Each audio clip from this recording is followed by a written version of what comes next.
Hi hello ನಮಸ್ತೆ.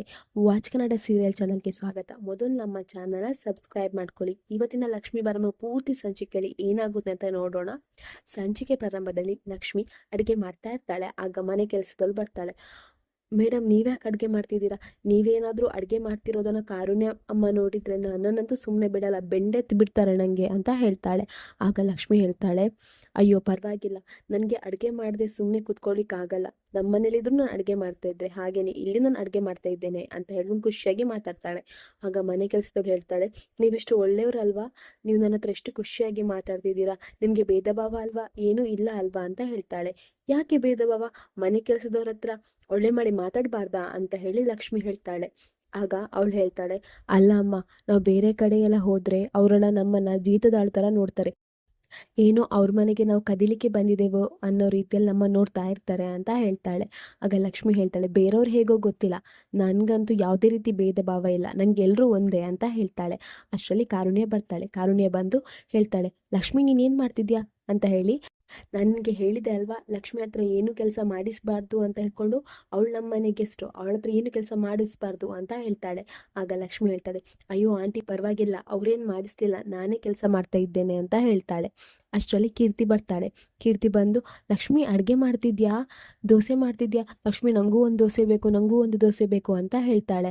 ಅದಕ್ಕೆ ಆಯಿತು ಗೊಂಬೆ, ದೋಸೆ ತಾನೇ, ನಾನು ಮಾಡಿಕೊಡ್ತೇನೆ ಅಂತ ಹೇಳ್ತಾಳೆ.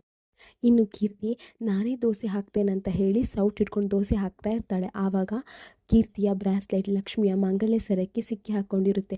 ಅದನ್ನು ಲಕ್ಷ್ಮಿ ನೋಡ್ತಾಳೆ. ಲಕ್ಷ್ಮಿ ನೋಡಿ, ಕೀರ್ತಿ ಸ್ವಲ್ಪ ನಿಲ್ಲಿಸು ಅಂತ ಹೇಳ್ತಾಳೆ. ಆದರೆ ಕೀರ್ತಿ ಗೊತ್ತಾಗ್ತಿರಲ್ಲ.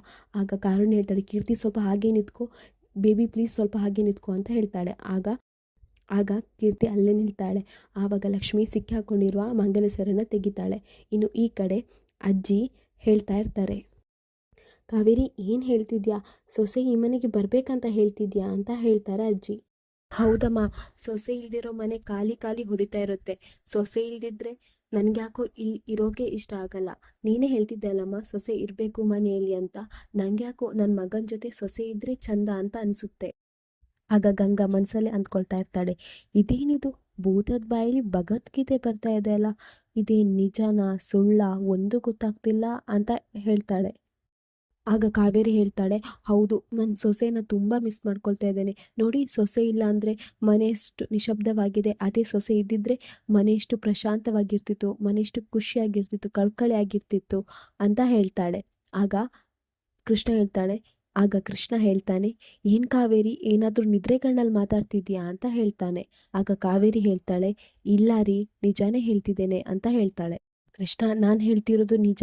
ಸೊಸೆ ಇದ್ರೇನಲ್ವಾ ಈ ಮನೆಗೆ ಚಂದ, ಸೊಸೆ ಇರಲೇಬೇಕು, ಸೊಸೆ ನಮ್ಮನೆ ಸೌಭಾಗ್ಯ ಅಲ್ವಾ ಅಂತ ಹೇಳ್ತಾಳೆ.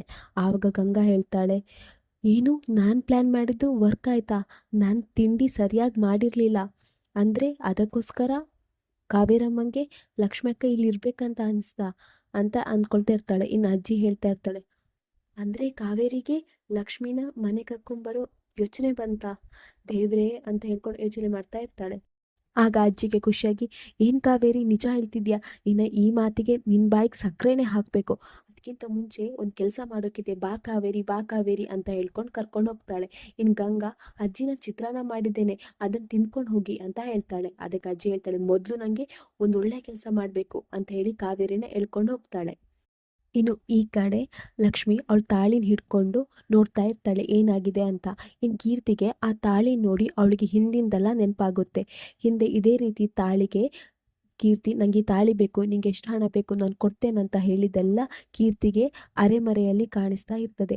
ಅದನ್ನು ಕೀರ್ತಿ ನೆನಪು ಮಾಡ್ಕೊಳ್ತಾ ಇರ್ತಾಳೆ. ನೆನಪು ಮಾಡ್ಕೊಂಡು ತಲೆ ಹಿಡ್ಕೊಳ್ತಾಳೆ ಜೋರಾಗಿ, ಅಮ್ಮ ಅಂತೆಕೊಂಡು ತಲೆ ಹಿಡ್ಕೊಳ್ತಾಳೆ. ಆಗ ಲಕ್ಷ್ಮಿ ಹೇಳ್ತಾಳೆ, ಏನಾಯ್ತು ಗೊಂಬೆ, ಏನಾಯ್ತು ಗೊಂಬೆ ಅಂತ ಹೇಳ್ತಾಳೆ. ಆಗ ಕಾರುಣ್ಯ ಹೇಳ್ತಾಳೆ, ಏನಾಯ್ತು ಬೇಬಿ, ಏನಾಯ್ತು, ಯಾಕೆ ಈ ರೀತಿ ಮಾಡ್ತಿದ್ಯಾ ಅಂತ ಹೇಳ್ತಾಳೆ.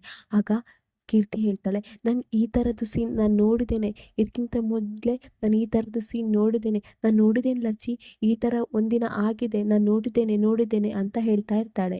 ಆಗ ಲಕ್ಷ್ಮಿ, ಏನಾಯ್ತು ಕೀರ್ತಿ, ಏನಾಯ್ತು ಕೀರ್ತಿ ಹೇಳ್ತಾ ಇರ್ತಾಳೆ. ಆಗ ಕೀರ್ತಿ ಮಾತಾಡ್ತಾನೆ ಇರಲ್ಲ. ಆಗ ಲಕ್ಷ್ಮಿ, ಕೀರ್ತಿ ಏನಾಯ್ತು ಅಂತ ಅಂತ ಹೇಳಿದಾಗ ಕೀರ್ತಿ ಒಂದೇ ಸಲ, ಲಚ್ಚಿ ಏನಾಯ್ತು ಅಂತ ಹೇಳ್ತಾಳೆ. ಅದು, ಲಚ್ಚಿ, ನಾನು ಡೈನಿಂಗ್ ಟೇಬಲ್ ಹತ್ರ ಕಾಯ್ತಾ ಇರ್ತೇನೆ, ನೀನು ನನಗೆ ದೋಸೆ ತಗೊಂಬಂದು ಕೊಡು ಅಂತ ಹೇಳ್ತಾಳೆ. ಇನ್ನು ಈ ಕಡೆ ಇನ್ನು ಈ ಕಡೆ ಅಜ್ಜಿ ಕಾವೇರಿ ಹತ್ರ ದೇವ್ರ ದೀಪ ಹಚ್ಚು ಕಾವೇರಿ, ಮೊದಲು ಹೋಗು ಅಂತ ಹೇಳ್ತಾಳೆ. ಆಗ ಕಾವೇರಿ, ಏನಮ್ಮ ಇದು, ತಿಂಡಿ ಕುತ್ಕೊಂಡಿದ್ದೇವೆ, ಇವಾಗ ದೀಪ ಹಚ್ಚ ಅಂತ ಹೇಳ್ತಿದ್ದೀಯಲ್ಲ, ಯಾಕೆ ಅಂತ ಹೇಳ್ತಾರೆ. ಆಗ ಅಜ್ಜಿ, ನೀನೇನು ಮಾತಾಡಬೇಡ, ಇದೀಗ ಒಳ್ಳೆ ಟೈಮ್, ಹೋಗಿ ದೀಪ ಹಚ್ಚು ಅಂತ ಹೇಳ್ತಾರೆ. ಆಗ ಕೃಷ್ಣ ಬರ್ತಾನೆ. ಕೃಷ್ಣ ಬಂದು, ಅಲ್ಲ ಅತ್ತೆ, ಏನಿದು, ಇವಾಗ ದೀಪ ಹಚ್ಚೋದಾ, ಯಾಕೆ ಅಂತ ಕೇಳ್ತಾನೆ. ಆಗ ಅಜ್ಜಿ ಹೇಳ್ತಾರೆ ಕೆಟ್ಟ ಕಾಲ ಎಲ್ಲ ಮುಗ್ದು ಒಳ್ಳೆ ಕಾಲ ಬಂದಿದೆ ಇವಾಗ ಅಂತ ಹೇಳ್ತಾರೆ. ಆಗ ಕಾವೇರಿ ಹೇಳ್ತಾಳೆ, ಅದು ಹೌದು, ಹೇಳ್ದಾಗೆ ಕೆಟ್ಟ ದೃಷ್ಟಿ ಹೋಗಿದೆ, ಇನ್ನೇನ್ ಒಳ್ಳೇದೇ ಬರ್ತಾ ಇದೆ ಅಂತ ಹೇಳ್ತಾಳೆ. ಆಗ ಅಜ್ಜಿ ಹೇಳ್ತಾರೆ, ಹೌದಲ್ವಾ, ಕರೆಕ್ಟ್, ಕೆಟ್ಟ ದೃಷ್ಟಿ ಎಲ್ಲ ಹೋಗಿದೆ, ಇನ್ನೆಲ್ಲ ಒಳ್ಳೇದೇ ಆಗುತ್ತೆ, ಬೆಳಗ್ಗೆ ಇಷ್ಟು ಶುಭ ಸುದ್ದಿ ಕೊಟ್ಟಿಯಲ್ಲ ನಮ್ಗೆ ಅಂತ ಹೇಳ್ತಾರೆ. ಆಗ ಕಾವೇರಿ ಹೇಳ್ತಾಳೆ, ನಾನೆಂತ ಅಷ್ಟು ಒಳ್ಳೆ ಶುಭ ಸುದ್ದಿ ಕೊಟ್ಟೆ ಅಂತ ಹೇಳ್ತಾಳೆ.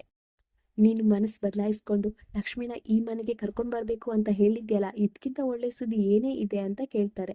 ಆಗ ಕಾವೇರಿ ತುಂಬಾನೇ ನಗ್ತಾಳೆ, ವ್ಯಂಗ್ಯವಾಗಿ ನಗ್ತಾಳೆ. ಇನ್ನು ಈ ಕಡೆ ವಿಧಿ ವ್ಯಾಲೆಂಟೈನ್ಸ್ ಡೇಗೋಸ್ಕರ ರೆಸಾರ್ಟಲ್ಲಿ ಕುತ್ಕೊಂಡು ಅವಳ ಬಾಯ್ ಫ್ರೆಂಡಿಗೋಸ್ಕರ ಕಾಯ್ತಾ ಇರ್ತಾಳೆ.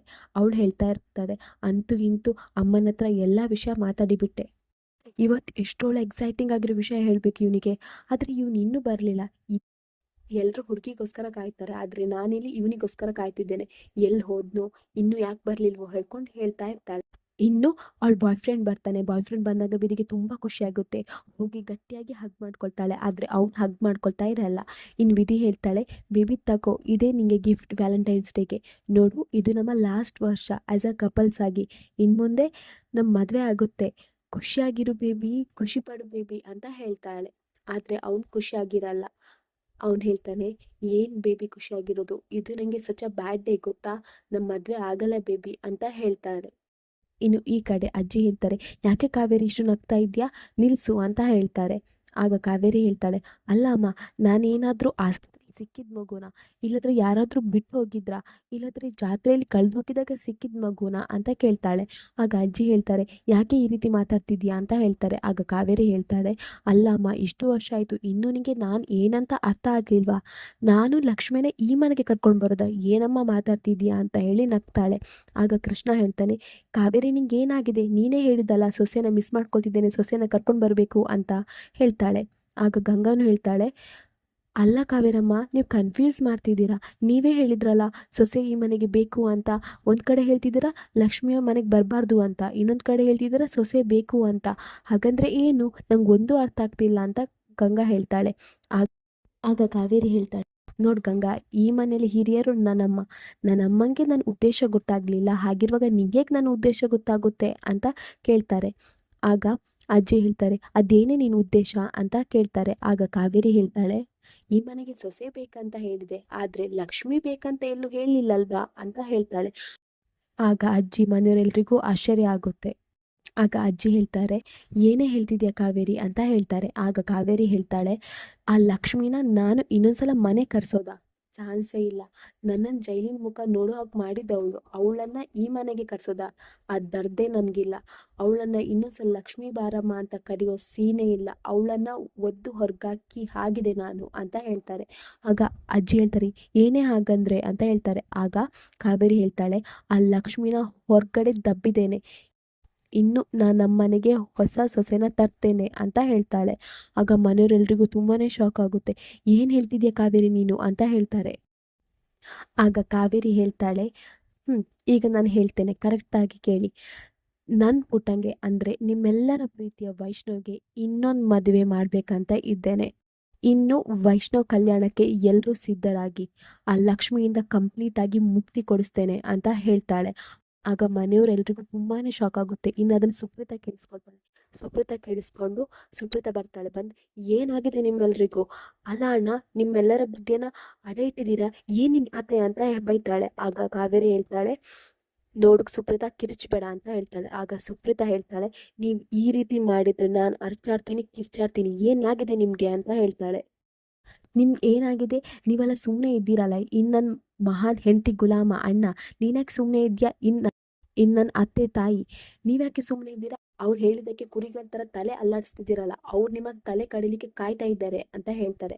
ಆಗ ಆಗ ಅಜ್ಜಿ ಹೇಳ್ತಾರೆ, ಏನು ತಮಾಷೆ ಮಾಡ್ತಿದ್ಯಾ ಸುಪ್ರೀತ್ ಅಂತ ಹೇಳ್ತಾರೆ. ತಮಾಷೆ ಮಾಡ್ತಿರೋದು ನೀವು, ಅವ್ರು ನಾನ್ಸೆನ್ಸ್ ಥರ ಬಾಯಿ ಬಂದಾಗೆ ಮಾತಾಡ್ತಿದ್ದಾರಲ್ಲ, ನಿಮ್ಗೆ ಏನಾದರೂ ಮಾತಾಡ್ಬೇಕಂತ ಅನಿಸ್ತಾ ಇಲ್ವಾ, ಯಾಕೆ ಅವ್ರು ಆ ರೀತಿ ಮಾತಾಡ್ತಿದ್ದಾರೆ ಅಂತ ಹೇಳ್ಕೊಂಡು ಸುಪ್ರೀತಾ ಬೈತಾಳೆ. ಅಲ್ಲ ಅತ್ತಿಗೆ, ವೈಷ್ಣವ್ರಿಗೆ ಈ ವಿಷಯನ ಹೇಳಿದ್ದೀರಾ? ಅವನಿಗೆ ಹೇಳೋಕೆ ನಿಮ್ಗೆ ಭಯನಾ ಅಂತ ಹೇಳ್ತಾಳೆ. ಆಗ ಕಾವೇರಿ ಸುಮ್ಮನೆ ಇರ್ತಾಳೆ. ಅಂದರೆ ನೀವು ವೈಷ್ಣವಿಗೆ ಇನ್ನು ವಿಷಯ ಹೇಳಿಲ್ಲ, ಮೊದಲು ವೈಷ್ಣವ್ ಹತ್ರ ವಿಷಯ ಹೇಳ್ತೇನೆ ಅಂತೇಳಿ ವೈಷ್ಣವ್ ರೂಮಿಗೆ ಕರ್ಕೊಂಬರ್ತಾಳೆ. ಆಗ ವೈಷ್ಣವ್ ಹೇಳ್ತಾರೆ, ಏನದೇ? ಆಗ ಸುಪ್ರೀತಿ ಹೇಳ್ತಾಳೆ, ನಾನೀಗ ಒಂದು ವಿಷಯ ಹೇಳಿದರೆ ನಿನ್ನ ಕಾಲು ಕೆಳಗಿರೋ ನೆಲ ಕುಸಿಯುತ್ತೆ ವೈಷ್ಣವ್, ಬಾ ನೀನು ಅಂತ ಹೇಳಿ ಕರ್ಕೊಂಡು ಬರ್ತಾಳೆ. ಆಗ ವೈಷ್ಣವ್ ಹೇಳ್ತಾನೆ, ಅತ್ತೆ ನೋಡಿ, ಇನ್ನೊಂದ್ಸಲ ಅಮ್ಮನ ಬಗ್ಗೆ ಏನೆಲ್ಲ ಹೇಳಿದರೆ ನಾನು ಕೇಳಲ್ಲ ಅಂತ ಹೇಳ್ತಾನೆ.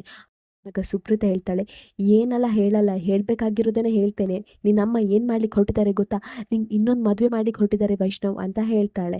ಆಗ ವೈಷ್ಣವ್ಗೆ ತುಂಬಾ ಶಾಕ್ ಆಗುತ್ತೆ. ಏನು ಅಂತ ಹೇಳ್ತಾನೆ.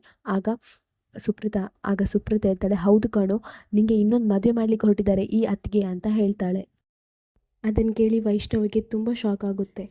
ಆಗ ಸುಪ್ರೀತ ಹೇಳ್ತಾಳೆ, ವೈಷ್ಣವ್ ಸುಮ್ಮನೆ ಇರಬೇಡ, ನಿನ್ನ ನಿರ್ಧಾರ ಹೇಳು ವೈಷ್ಣವ್, ಅತ್ತಿಗೆಗೆ ಸರಿಯಾಗಿ ಬುದ್ಧಿ ಹೇಳು ವೈಷ್ಣವ್ ಅಂತ ಸುಪ್ರೀತ ಹೇಳ್ತಾಳೆ. ಆಗ ವೈಷ್ಣವ್ ಹೇಳ್ತಾನೆ, ನನ್ನ ನಿರ್ಧಾರ ಒಂದೇ, ಅಮ್ಮ ಏನು ಹೇಳ್ತಾರೋ ಅದೇ ನನ್ನ ನಿರ್ಧಾರ, ಅಮ್ಮ ಹೇಳಿದೆ ನನ್ನ ನಿರ್ಧಾರ, ಅಮ್ಮ ತಗೊಂಡಿರೋ ನಿರ್ಧಾರಕ್ಕೆ ನನ್ನ ಒಪ್ಪಿಗೆ ಇದೆ ಅಂತ ಹೇಳಿ ಅಲ್ಲಿಂದ ಹೋಗ್ತಾನೆ. ಮನೆಯವರೆಲ್ಲರಿಗೂ ತುಂಬಾ ಶಾಕ್ ಆಗುತ್ತೆ. ಇನ್ನು ಕಾವೇರಿ ವ್ಯಂಗ್ಯವಾಗಿ ನಗ್ತಾ ಇರ್ತಾಳೆ. ಇಲ್ಲಿಗೆ ಈ ಸಂಚಿಕೆ ಮುಗಿಯುತ್ತೆ. ನಮ್ಮ watch Kannada serial channel subscribe ಮಾಡ್ಕೊಳ್ಳಿ.